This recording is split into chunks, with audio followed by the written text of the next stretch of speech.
Programme ہو کیا رہے کے ساتھ میں ہوں شازیہ خان۔ پروگرام میں سب سے پہلے بات کریں گے نئے آرمی چیف نے فوج کی کمان سنبھال لی، جنرل راحیل شریف کو زبردست عوام کا خراج تحسین پیش۔ راحیل شریف کے جاتے ہوئے نیشنل ایکشن پلان اور اداروں کی باہمی کارکردگی پر ہدایت۔ آرمی چیف کا 3 سالہ دورانیہ بہت سے شکوک و شبہات دور کر گیا۔ پروگرام کے دوسرے حصے میں ہم بات کریں گے پاناما کا ہنگامہ کتنا سیاسی اور کتنا آئینی، پاناما لیکس پر سیاسی چالیں کتنی دیر پا، کیا پاناما لیکس کسی سیاسی جماعت کا مسئلہ ہے یا پوری قوم کا؟ تحریک انصاف پاناما کیس میں کیا نئے شواہد پیش کرے گی؟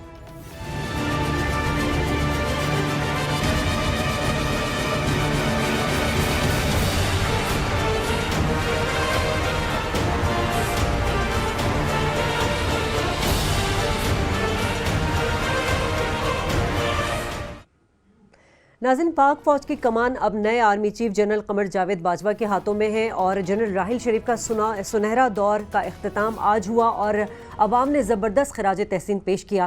ہردل عزیز، جنرل راحیل شریف نے جاتے ہوئے کچھ ہدایت بھی جاری کی اور اداروں کو کارکردگی بہتر کرتے ہوئے جاری رکھنے کو بھی کہا۔ یوں 3 سالہ دور ناظرین جس میں سول و عسکری تعلقات جو بظاہر ہمیں اچھے نظر آ رہے تھے مگر کچھ اچھا نہ تھا بھی کہ شکوک و شبہات دور کر گیا۔ اسی پر بات کریں گے، میرے ساتھ موجود ہیں ڈاکٹر فاروق سلیم اور ایاز امیر۔ آپ دونوں کو السلام علیکم۔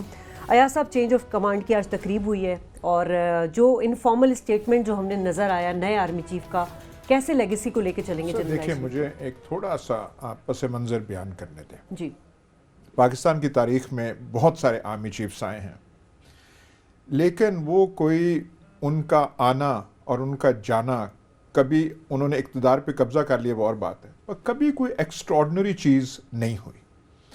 بڑے بڑے ماٹھے آرمی چیفز بھی رہے ہیں، جو آئے تو کوئی فرق نہ پڑا، جو چلے گئے تو کوئی فرق نہ پڑا۔ بہت سارے تھے جن میں کیرزما نام کی چیز کوئی نہیں تھی۔ اب وہ کیونکہ ایک سب سے طاقتور ادارے کے سربراہ تھے تو لا محالہ ان کی وہ جو ہے اہمیت وہ بڑھ گئی۔ ایسے آرمی چیفز کو دیکھا کہ جب وہ کئیوں کو بہت شوق تھا ایک زمانے میں ڈپلومیٹک ریسیپشنز پہ آنے کا، آتے تھے، پورے اخبار نویس جو ہیں وہ گرد اکٹھے ہو جاتے تھے، ہماری برادری کے لوگ فضول سوالات پوچھتے تھے، اور وہ جیسے ایک اوریکل ہوتے ہیں پہاڑ پہ بیٹھے ہوئے کنفیوشیس، وہ قوم سے مخاطب ہو ایسے کہ، اور وہ ہیڈ لائن بن جاتی تھی۔ ایک دفعہ جنرل اسلم بیگ ایسے کئی دفعہ کرتے تھے، کچھ بات کر دی، ہیڈ لائن بن گئی اور حکومت ہل گئی۔ اور یہ نواز شریف ہی وزیر اعظم تھے اور ان کی حکومت ایسے تھی کہ کوئی ایسا بیان آتا تھا تو زلزلے سے شاید وہ کم ہلتی تھی، وہ بیان سے اور ہیڈ لائن سے زیادہ ہل جاتی تھی۔ ایک دفعہ مشرف صاحب نے یہ کہا، مشرف سے پوچھا گیا ڈپلومیٹک ریسیپشن پہ، چائنیز تھا یا کون سا وہ ریولوشن ڈے تھا، کہ صورتحال امن عامہ کی کیسی ہے، لا اینڈ آرڈر؟ انہوں نے کہا ٹھیک نہیں ہے۔ دوسرے دن ہیڈ لائن تمام اخبارات میں، law and order situation not good, army chief general حکومت ہل کے رہ گئی۔ وہی آرمی چیف ہم نے دیکھا جب اپنا وہ جو بیٹن جو آج آپ نے چینج آف کمانڈ دیکھا ہے، تو پھر کراؤڈز میں بھی ہم نے دیکھا تو بس وہ ایسے ہی لگ رہے ہوتے تھے جیسے باقی ہم جیسے عام مارٹلز ہیں، تو وہ بھی ایسے ہی لگ رہے ہوتے تھے۔ راحیل شریف واحد ڈسٹنکشن اس کی یہ تھی کہ ایکسٹراڈنری تھا، اس نے نئی چیزیں کی تھی، اس نے بولڈ ڈیسیجنز لیے تھے۔ آرمی چیف کا آنا کبھی عوام کی صحت پہ کبھی کوئی اثر نہیں پڑا۔ سب سے لمبا دور اقتدار ضیاء الحق کا تھا، ضیاء الحق آرمی چیف بنے تھے تو لوگ کہتے تھے یہ کون سا ہے، نہ اس سے وہ پتہ نہیں کیسے وہ مسکراتا ہے۔ 11 سال وہ رہے، چلے بھی گئے، پھر قبضہ انہوں نے جو اقتدار پہ کیا تھا زبردستی کیا تھا، تو اس کے آپ کی اور میری کو اس میں چوائس نہیں۔ یا صاحب، مشرف صاحب کے زمانے میں جو معیشت جس طرح ترقی کی تھی، یعنی کہ جب وہ آئے تھے تو ملک میں 40-50 ہزار موٹر سائیکل بنتے تھے، جب وہ جا رہے تھے تو 6 لاکھ پہ پہنچ گئے، 15-20 ہزار گاڑیاں بنایا کرتا تھا پاکستان، ہم پہنچ گئے 1.25 لاکھ کاروں پہ۔ معیشت ایک دم بوم ضرور کی تھی اس کے دوران۔ معیشت جو ہے اس کے بارے میں آج کل بھی آپ وہ کریں تو لوگ کہیں گے کہ جی ایوب کے زمانے میں بھی بڑی ہوئی تھی۔ میرا صرف کہنے کا مطلب ہے جب ایوب خان فیلڈ مارشل تھے، خود ساختہ فیلڈ مارشل تھے، کوئی مطلب ایسی کوئی جنگ کا ہمیں نہیں پتہ ہے کہ کون سی انہوں نے فتوحات کی تھی. انہوں نے اپنے آپ کو خود فیلڈ مارشل بنا لیا تھا. ان کے بارے میں بھی تھا کہ یہ ہے. میں صرف کہہ رہا ہوں کہ جب وہ گئے اور گئے ایک موومنٹ میں جس میں ایک نعرہ عام ہو گیا تھا. میں ظاہر ہے میں وہ نعرہ لے نہیں سکتا, لیکن ایک جانور کی وہ ساتھ وہ کر کے اور وہ اس میں گئے. اور کہاوت ہے کہ ایک دفعہ ان کی کوٹھی میں ان کے بچے بھی یہ نعرہ لگا رہے تھے. جیسے یہ پچھلے دور میں گو نواز نو ہو گیا تھا تو کئی نون لیگ کے جیالے جو تھے جیسے پیر صابر شاہ تھا, اور ایک وہ الیکشن پٹیشن میں ایک خاتون تھیں جو کہ نون لیگ کی طرف سے گئی تھیں, تو وہاں پہ بے اختیار چلانے لگ پڑیں گو نواز گو گو نواز گو. وہ عجیب منظر تھا. تو ایسے ہوا آرمی چیفز کا آنا جانا ہم نے دیکھے ہیں کئی فوجی گیدرنگز میں کہ ایک ریٹائرڈ چیف آ رہے ہیں. اب ان کو کوئی جاننے والے ہیں, کوئی وہ ہے, وہ تو مل لیتے ہیں, پر وہ جس دھرتی پہ وہ چل رہے ہوتے ہیں وہ دھرتی ہل نہیں رہی ہوتی. جو شامیانہ ہوتا ہے اس میں کوئی ہوا یا جھونکا یا طوفان نہیں آیا ہوتا. وردی میں ہوں تو جب چلتے ہیں تو سارے, اور وردی جس نے وہ آرمی چیف ہو گیا اس کو پھر ہم لوگ جو ہیں اسے ہم افلاطون کا بھی درجہ دے دیتے ہیں. پھر ہم کہہ دیتے ہیں کہ جی انٹلیکچولی بھی بڑے پاورفل ہیں. اب جو یہ ان کو لیبل لگا رہے ہیں, انہوں نے ان کا کیا آئی کیو ٹیسٹ کیا ہے؟ انہوں نے ان کی نیشنل ڈیفنس یونیورسٹی رپورٹ پڑھی ہے؟ انہوں نے کبھی ان کی پریزنٹیشن کہیں سنی ہے؟ نہیں. یہ سنی سنائی باتیں ہوتی ہیں, ہم گھڑ دیتے ہیں. اور خاص کر کے کئی ہمارے 4 اسٹار تک پہنچنا کوئی آسان کام نہیں ہماری فوج کے اندر. ڈاکٹر صاحب کتنے مراحل سے گزرتے ہیں. ڈاکٹر صاحب ہمارے میجر جنرل جو ہیں ان کی تعداد 125 ہے حاضر سروس. جو 3 اسٹار ہیں وہ بھی لمبی چوڑی کھیپ ہے. میں تو 28 کے قریب ہیں. میں جس دھرتی سے آیا ہوں چکوال سے, اس کے بارے میں تو میں کہا کرتا ہوں, جرنیلوں سے سامنے کہتا ہوں کہ یار یہاں تو آپ ایک پتھر اٹھائیں تو نیچے سے یا آپ کو جرنیل ملے گا, بریگیڈیئر تو کم رینک ہے, کوئی نہ کوئی جرنیل آپ کو مل جائے گا. میں کئی دفعہ چکوال کے جرنیلوں کو کہتا ہوں, اور میں نے کہا آپ سے کام تو کچھ ہوتا نہیں ہے. چوہا سیدن شاہ کے علاقے سے بہت سارے جرنیل ہیں, اور میں کہتا ہوں یہ سیمنٹ فیکٹری تمہیں تباہ کر گئی ہیں, تم جب ہوتے ہو تمہارے منہ سے آواز نہیں نکلتی, یہ کیا بات. تو میں صرف یہ کہہ رہا ہوں آپ کو, کوئی نہیں ہے آج ہم, کیونکہ وہ ایک ٹریڈیشن بن گئی ہے. اور ایک جو ہے اس میں راحیل شریف نے جو سی او ایس کا جو ہے اس کا درجہ بڑھا دیا ہے. درجہ بڑھایا ہے کہ ان کی تعریف میں بھی بہت کچھ کہا جا رہا ہے, اور جاتے جاتے جیسے ہم نے کل بھی کہا تھا ایک ناقدین کی کھیپ بھی بن گئی ہے, جو کہہ رہے ہیں او جی انہوں نے کیا کیا تھا, انہوں نے یہ نہیں کیا تھا. وہ ابھی سے ایک انڈسٹری تشکیل پا رہی ہے, وہ کہ جو جن کا اب ہمہ وقت کام ہوگا اور اگلے 2.5 سال تک وہ لگے رہیں گے کہ دیکھیں جی کیا وہ خواہ مخواہ اس کو چڑھا کے. بٹ ہی ٹک بولڈ ڈیسیجنز, اور بولڈ ڈیسیجنز لے کے انہوں نے جو عوام ہے, جو ستائے ہوئے عوام ہیں, اور ایک پاکستانی قوم کی ایک کمزوری ہے کہ ستارے کی تلاش میں ہوتے ہیں کہ کوئی صلاح الدین ایوبی آ جائے, کوئی گھوڑے پہ سوار آ جائے, کوئی یہ آ جائے. انہیں راحیل شریف کی چیزوں میں وہ جو ہر جگہ پہنچ جاتے تھے, میں تو حیران ہوں لوگ اس پہ تنقید کر رہے ہیں. اچھا سر, آج میڈیا کی ایک ہیڈ لائن بنی کافی کہ جی وہ انہوں نے میڈیا سے کہا کہ جی ایک مثبت رویہ میڈیا کا ہونا چاہیے, میڈیا ساتھ تعاون کرے. آرمی چیف صاحب نے ایک انہوں نے انفارمل اسٹیٹمنٹ جو دیا تھا, تو سر آرمی راحیل شریف صاحب کے ٹینیور میں ہمیں کبھی ایسی کوئی اسٹیٹمنٹ نہیں. راحیل شریف نے کبھی میڈیا کے ساتھ انٹریکٹ نہیں کیا. کیانی صاحب بہت کرتے تھے, کیانی صاحب کو بہت شوق تھا.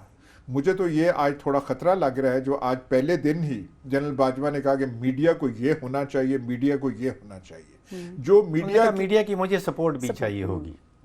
کبھی راحیل شریف نے تو نہیں مانگی تھی سپورٹ, اس نے کام کر کے دکھایا. ایاز صاحب آج کے دن کے حوالے سے, آج کے سال کے حوالے سے 2016 کا سال یہ ہے, اور 2016 کے سال میں 16واں chief of the army staff جو ہے وہ اپوائنٹ ہوا ہے, اور یہ 16واں chief of the army staff جو ہے یہ یونٹ ان کا ہے 16 بلوچ.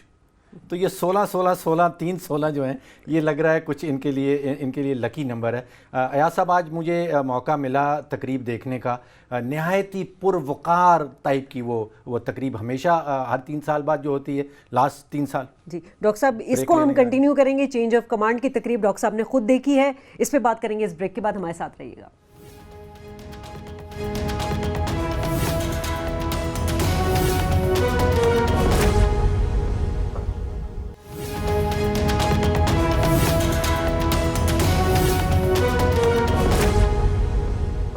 پروگرام میں ایک بار پھر خوش آمدید ناظرین، اور آج کی تاریخ بڑی اہم ہے. آج چینج آف کمانڈ ہوئی ہے اور بڑی پروکار تقریب ہوئی. ڈاکٹر صاحب، آپ بریک سے پہلے جو ہے وہ ذکر کر رہے تھے اس تقریب. شازیہ، مجھے موقع ملا ہے ایٹ لیسٹ 2 ادر افواج، رائل کینیڈین آرمی کی بھی میں نے اسی ملتی جلتی تقریب دیکھی ہیں، یونائٹڈ اسٹیٹس آرمی کی بھی اسی ملتی جلتی تقریب دیکھی ہیں. یہ اعزازی دستہ ہوتا ہے فوج کے اندر جو اس قسم کی تقریب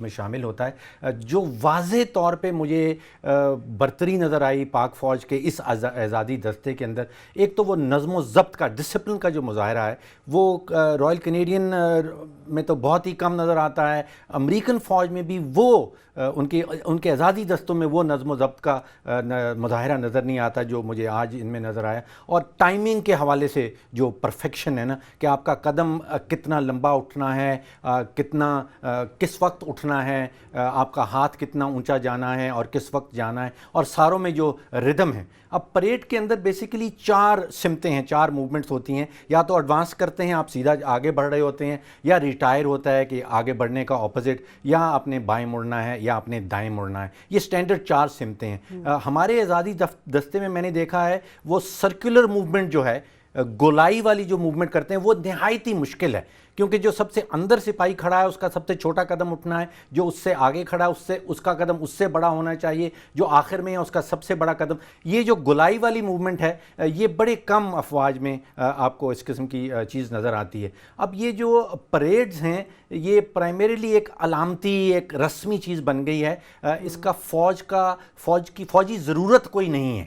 یہ جو فرسٹ جنریشن وار ہے، جو پہلی نسل کی جنگ ہوتی تھی، اس میں آپ کو کالمز ہوتے تھے، اس میں فائلز ہوتی تھیں، اور پھر وہ دشمن اپنی دوسری فوج کے ساتھ جا کے لڑتا تھا. اب پھر اس کے بعد دوسری نسل کی جنگ آ گئی، اس میں رائفل آ جاتی ہے. اس میں بھی یہ جو کالمز اور لائنز والا معاملہ تھا یہ ختم ہو چکا ہوا ہے. اور پھر تیسری نسل کی جنگ یا تھرڈ جنریشن وارفیئر کہتے ہیں، اس میں تو آپ کو چھپنا ہے، اسٹیلتھ کیسے کرنا ہے، سپیڈ کیا ہونی چاہیے، آپ نے دشمن کے جو فارمیشنز ہیں ان کے پیچھے جا کے ان کو کس طرح تباہ کرنا ہے. اور اب جس جنگ میں پاکستان بھی انوالوڈ ہے، یہ 4th جنریشن وار جس کو کہتے ہیں، 4تھی نسل کی جنگ، اس میں ایک وہ واضح تفریق جو ہوتی ہے سیاست اور جنگ میں، وہ تقریباً ملتی جلتی ختم ہو جاتی ہے. یہ دہشت گردی کے خلاف جنگ ہے، انہوں نے وردیاں بھی نہیں پہنی ہوئی جن کے خلاف آپ لڑ رہے ہیں. پھر اس میں میڈیا وار بھی بیچ میں شروع ہو جاتی ہے. پھر ایک سائیکولوجیکل وارفیئر ہے جو آپ نے لڑنی ہے. اور اب وہ سائبر وارفیئر جو کمپیوٹرز کے حوالے سے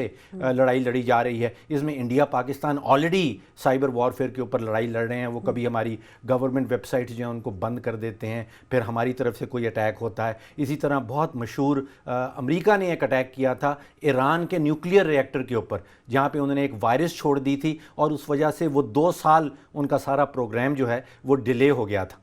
تو یہ جو نظم و ضبط کے حوالے سے، ٹائمنگ کے حوالے سے جو کچھ پاک فوج مظاہرہ کرتی ہے وہ کہیں اور نظر میں نہیں آتا. ٹھیک ہے ڈاکٹر صاحب نے تو بڑی ایک نظم و ضبط، ڈسپلن اور ہماری فوج کی بات کی. ماشاءاللہ یہ تو بہت ملٹری ایکسپرٹ، مطلب وہ اس کا بہت سارا دوسری دفعہ آپ نے یہ تقریب پہ جی راحیل شریف والی، اس میں ایاز صاحب آپ کو ایک وہ ہچکچاہٹ جو تھی نا، جب وہ آپ کمانڈ کی چھڑی آپ دے رہے ہیں، جب کیانی صاحب آگے راحیل شریف صاحب کو دے رہے تھے، تو وہ محسوس ہو رہا تھا، کلیئرلی آپ کو نظر آ رہا تھا کہ وہ دینا نہیں چاہتے تھے، وہ چھڑی کو چھوڑ نہیں رہے تھے. اس دفعہ بالکل کسی قسم کی ہچکچاہٹ مجھے نظر نہیں آئی. بڑا خوش مزاج ہو کے اور بڑا انہوں نے لمبا ہاتھ وغیرہ کر کے وہ ایسے کی ہے.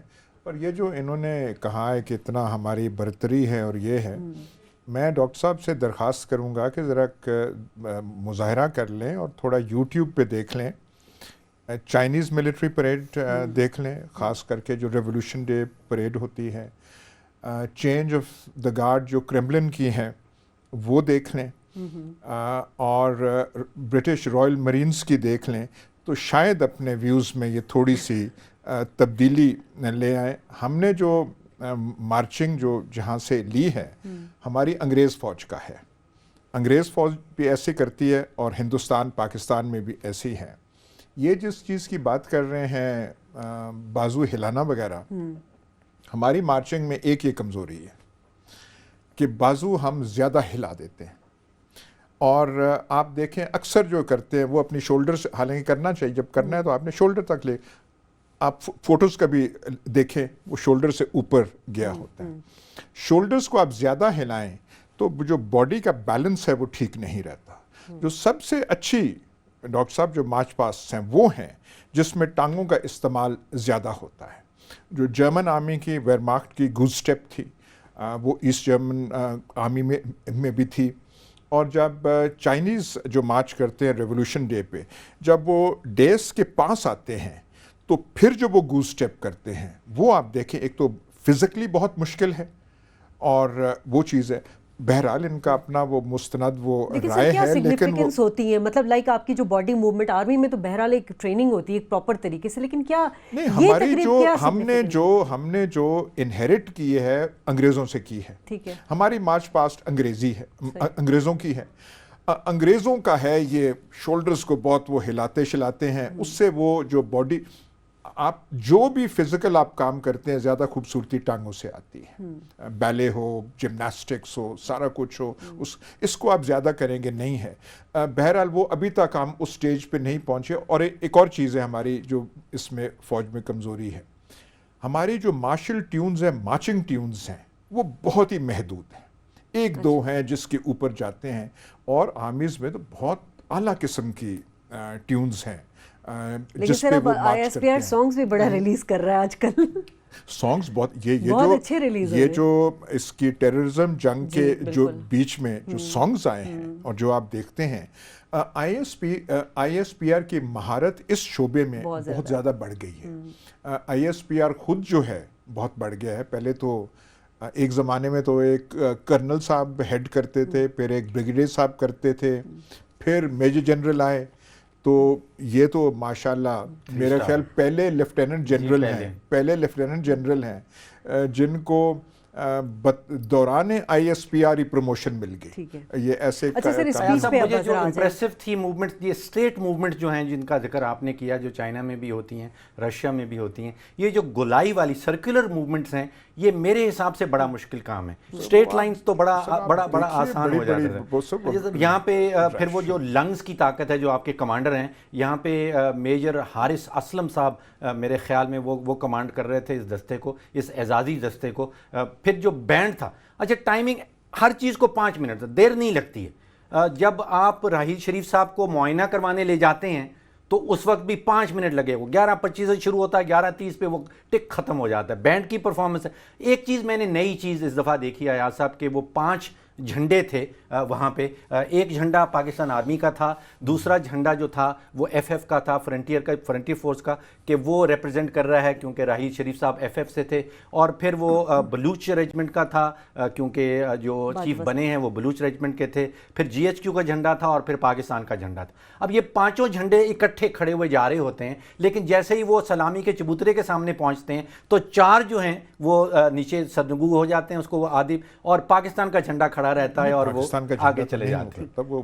اچھا سر, اب ذرا بات کر لیتے ہیں کہ آرمی چیف نے جو اسپیچ کی ہے اس میں نیشنل ایکشن پلان ہے اور باقی جو ادارے ہیں ان کی باہمی جو ہے تعاون کے ساتھ جاری رکھنے کی ہدایت کی گئی ہے. جاتے جاتے بھی انہوں نے وہی بات کی جو وہ اپنے ٹینیور میں خاص طور پہ پاناما لیکس کے بعد وہ کرتے رہے اور جو حالات دہشت گردی کے. دیکھیے اب وہ پتہ نہیں کوئی مانتا ہے نہیں مانتا, وہ ناقدین کی بھی ہم نے بات کر لی ہے, پر بولڈ ڈیسیشنز لیے بڑی انہوں نے, اور ان کی وجہ سے پاکستان کی حالت میں صحت میں تبدیلی آئی. لیکن بہت سارا کام باقی ہے اور ان کو فوج کو گلا شکوہ رہا کہ جتنا دیکھیں نا, فوج کا کوئی زبانی کلامی ان کے صرف قربانی نہیں تھی یا انہوں نے صرف نعرے یا وہ گانے لگا کے انہوں نے نہیں کیا. فوجی جوان اور افسر جو ہیں جتنے مارے گئے ہیں, جتنے شہید ہوئے ہیں, جتنے پروپورشن نوجوان افسروں کی ہے, دیکھیں نا افسروں کی اور جوانوں کی ایک تعداد ہوتی ہے, اس حساب سے کوئی مرے تو آپ کہتے ہیں ہاں بھائی یہ تو نارمل ہے. ہمارے افسروں نے وہ پروپورشن سے زیادہ بڑھ کے ینگ لیفٹیننٹس, کیپٹنز, میجرز, ہینڈسم لوگ ہیں, انہوں نے جا کے آگے سے جا کے گولیاں کھائی. تو قوم وہ فوج اور ہم بھی جو عام آدمی توقع کرتے تھے فوج اگر یہ کر رہی ہے تو باقی شعبوں کی کارکردگی بھی اتنی اچھی ہونی چاہیے. یہ چیز بھی آپ کو کسی اور فوج میں نظر نہیں آتی کہ جو پرسنٹیج آف آفیسرز جو مرتے ہیں یہ آپ کو اور دنیا میں کسی فوج میں نظر نہیں آتی. فوج نے کیا. بالکل ٹھیک کہا. اور جو ادھورے کام ہے اب دیکھنا یہ ہے کہ نئے آرمی چیف جو ہیں وہ راحیل شریف کی لیگیسی کو لے کے اور جو پالیسی ہے انسٹیٹیوشن کی وہ کیسے لے کے چلتے ہیں. بریک لیں گے, بریک کے بعد آئیں گے تو بات کریں گے پیناما لیکس کے حوالے سے کہ وہ کتنا سیاسی اور کتنا آئینی ہے, اور کچھ سیاسی ہمیں چالیں بھی نظر آ رہی ہیں, وہ کتنی دیر پاؤں گی اس پر بات کریں گے.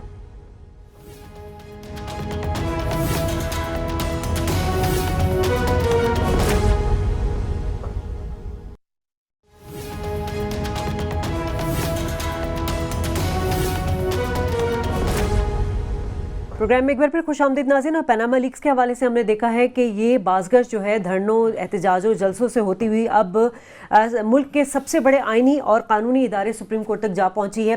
اسی پر بات کریں گے. نعیم الحق صاحب میرے ساتھ موجود ہیں, پی ٹی آئی کے رہنما ہیں. نعیم صاحب, آپ لوگ جو لے کر آئے لندن ہائی کورٹ کے فیصلے سے متعلق ڈاکومنٹس, وہ کتنے پر امید ہیں, کتنے اسٹرانگ ایویڈنس ہے؟ کیونکہ لاسٹ آبزرویشن جو آپ لوگوں نے 14 نومبر کو ایویڈنس جمع کرائے تھے اس پہ کچھ اچھی نہیں تھی ججز کی. دیکھیے, میں سمجھتا ہوں کہ یہ بڑا اچھا ہوا کہ یہ ہمیں موقع مل گیا 10-15 دن, اور ہمارے پاس اب مزید جو شواہدات آئے ہیں وہ ہم نے سپریم کورٹ میں داخل کرا دیے ہیں. ہمارے وکلا کی جو ٹیم ہے اور وہ لوگ جو ان کی معاونت کرتے ہیں, ان سب کا یہ خیال ہے کہ اب ہمارے پاس اتنی مستند دستاویزات آ گئی ہیں کہ ان کی تردید کرنا مشکل ہو جائے گا, اور نواز شریف صاحب پر جو الزامات ہیں وہ عدالت میں ثابت ہو جائیں گے. تو اب دیکھیے, کل دوبارہ آغاز ہو رہا ہے عدالتی کارروائی کا, اور میرا خیال یہ ہے کہ یہ چند دنوں سے زیادہ نہیں چلے گی, کیونکہ جو کارروائی ہوگی انشاءاللہ ہم امید ہے کہ اسی مہینے. نعیم الحق صاحب, ایک وہ چیز ہے جو ابھی تک جو پی ٹی آئی کی کارکردگی ہے وہ ٹاک شوز میں بڑی مضبوط نظر آتی ہے. ابھی تک وہ جوہر سپریم کورٹ میں پی ٹی آئی کی ٹیم نہیں دکھا سکی. آپ جانتے ہیں کہ سپریم کورٹ میں ابھی صرف ایک ہی ہیئرنگ ہوئی تھی جس میں حامد خان صاحب نے ہماری نمائندگی کی تھی, اور انہوں نے اپنی دلائل کا آغاز کیا تھا نواز شریف صاحب کی تقاریر کے ساتھ. اس کے بعد کوئی ہوئی نہیں ہے. تو میں سمجھتا ہوں کہ یہ کہنا کہ سپریم کورٹ میں وہ نظر نہیں آتی تندہی, یہ مناسب اس لیے نہیں ہوگا کہ صرف ایک ہیئرنگ ہوئی ہے سپریم کورٹ. نعیم صاحب, زیادہ تر زور جو ہے وہ تضادات کو سامنے لانے پر رہا ہے. آپ کا کیا خیال ہے, آپ کی لیگل ٹیم آپ کو کیا کہتی ہے کہ صرف اور صرف تضادات کی بنیاد پہ فیصلہ ہو سکتا ہے, سپریم کورٹ فیصلہ کر پائے گی؟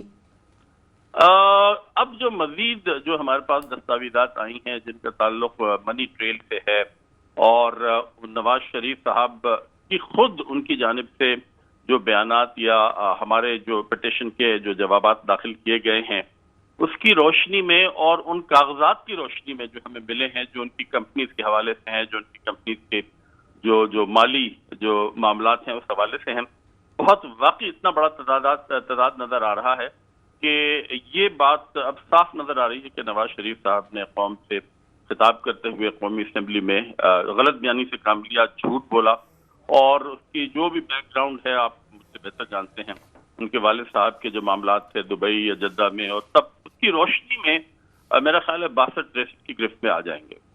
نعیم صاحب, ہمارے پاس جسٹس وجیہ الدین صاحب تشریف لائے تھے, اور وہ یہ کہہ رہے تھے کہ پری پونڈرنس آف ایویڈنس کا ذکر کر رہے تھے کہ جو وزن ہوگا ثبوت کا وہ اس کیس کو ڈیسائیڈ کر پائے گا, اور تاثر جو ہے پبلک میں وہ یہ ہے کہ جو ایویڈنس ہیں, جو ثبوت ہیں جو پی ٹی آئی نے جمع کروائے ہیں وہ شاید سگنیفیکنٹ نہیں ہیں, ان کا وہ پری پونڈرنس آف ایویڈنس, ان کا وزن اتنا نہیں ہے.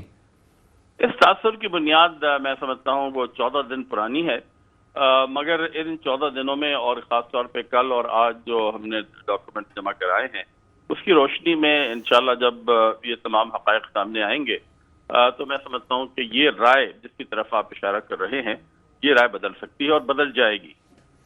اچھا, یہ بتائیے کہ آپ نے نعیم بخاری صاحب آ رہے ہیں, آپ کی لیگل ٹیم کو ہیڈ کر رہے ہیں, اور ان کے ساتھ اسسٹ ان کو شاید بابر اوان صاحب بھی کر رہے ہیں جن کا تعلق ریئلی پی ٹی آئی سے نہیں رہا. آپ کا کچھ ذہن اعتزاز احسن صاحب کی طرف بھی کبھی مڑتا ہے یا کبھی ریکویسٹ کرنے کا پروگرام بنتا ہے؟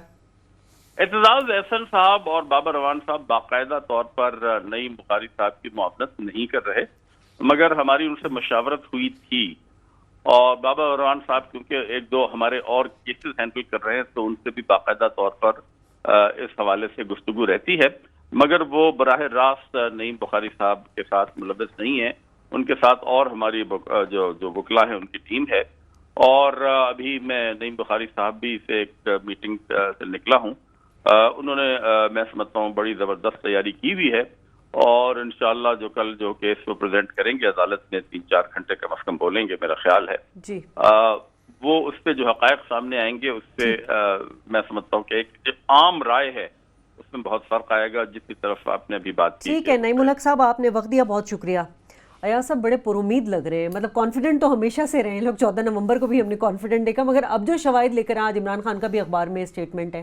دیکھیں ایک بات وہ ٹھیک کہہ رہے ہیں کہ ایک ہی وہ اس قسم کی ہیئرنگ ہوئی ہے جس میں حامد خان صاحب نے وہ لمبی چوڑی تقاریر پڑھ ڈالی، تو ابھی تک ان کے جو ججز کے ساتھ بینچ کے ساتھ جس طریقے سے انگیج ہونا چاہیے، جس طرح بتانا چاہیے، جس طرح ایڈوکیٹ، اب تک تو یہ جو لیڈ لے رہی ہے وہ سپریم کورٹ کا بینچ لے رہا ہے، وہی چیزیں کہہ رہا ہے کہ ایسے ہے ایسے ہے ایسے ہے۔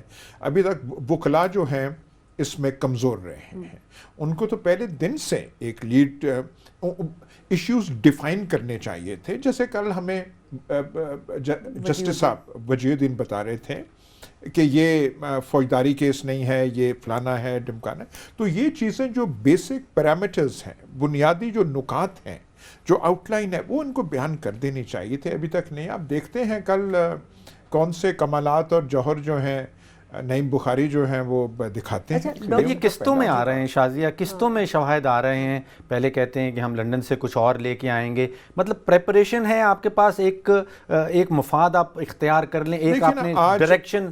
آج واٹس ایپ پہ بڑا وہ چیز پھر رہی ہے کہ ڈیلی ٹائمز کے پاس ایک ای میل آئی ہے، مشہور قاضی فیملی کا ایک وہ ہے ذکر، جن کے نام پہ اکاؤنٹس کھولے گئے تھے، اور جن کے اکاؤنٹس کے بارے میں ہمارے جو محترم اسحاق ڈار صاحب ہیں وہ لمبا چوڑا ایک انہوں نے کنفیشنل سٹیٹمنٹ بھی مشرف صاحب کے دور میں دیا تھا، جو بعد میں ہائی کورٹ نے اسٹرائک ڈاؤن کر دیا، اور وہ ایویڈنس۔ تو کیا واپس وہ ہم سپریم کورٹ میں یا واپس وہ P T I supreme court میں لے جا پائے گی وہی ایویڈنس جو ایویڈنس ایک دفعہ وہ تو ہے کہ اس فیملی کا فرد خود جو ہے، اگر آپ ڈیلی ٹائمز کی سٹوری، جی میں نے وہ پڑھی ہے کہ 74 پیج کا کوئی ای میل بھیجا گیا ہے رجسٹرار کے پاس، وہ یہ میں یا کوئی اور نہیں کہہ رہا کہ ایسے اکاؤنٹس کھلے تھے، وہ اس خاندان کا خود، اگر یہ صحیح ہے، اگر یہ سچ ہے، اگر اس میں حقیقت ہے کہ جی ہاں ہمارے نام پہ یہ جعلی اکاؤنٹس یہ ہو تو ایکسپلوسیو ہے، وہ تو اگر وہ ڈاکیومنٹ واقعی آئے اور وہ کہے میں سپریم کورٹ آنے کو، پھر تو ساری وہ کہا یہ جا رہا ہے کہ ایک قطری شہزادے کا خط آیا تھا، اور اب وہ ایک قاضی فیملی کے کوئی صاحب ہیں جنہوں نے ای میل بھیج دیا۔ اچھا سر، یہ جو انہوں نے بات کی جو اسٹیٹمنٹ آف کانٹرڈکشن کے حوالے سے 62-63 کی گرفت میں بھی آ سکتے ہیں۔ دوسرا، کل ہم نے بات کی جو آپ وجیہ الدین صاحب کی بات کر رہے تھے کہ یہ جو ہے یہ کرمنل کیس نہیں ہے، سول کیس ہے یہ، اور اس میں جس طرح ڈاکٹر صاحب بار بار بتا چکے کہ برڈن آف پروف وہ خود ایکسیپٹ کر چکے ہیں، تو کیا اگر کل شواہد مکمل نہیں ہوتے، ویسے تو ہمیں یہ کسی قانونی اور آئینی ماہر سے پوچھنا چاہیے تھا، کیا عدالت کیس کا فیصلہ خود دے سکتی ہے، ججمنٹ خود کر سکتی ہے؟ سر دیکھیے، یہ یہاں پہ وکلاء کی کمزوری یا طاقت اس میں نظر آئے گی کہ وہ اسی پہ رکھیں کہ سپریم کورٹ کا بینچ جو ہے وہی فیصلہ کرے۔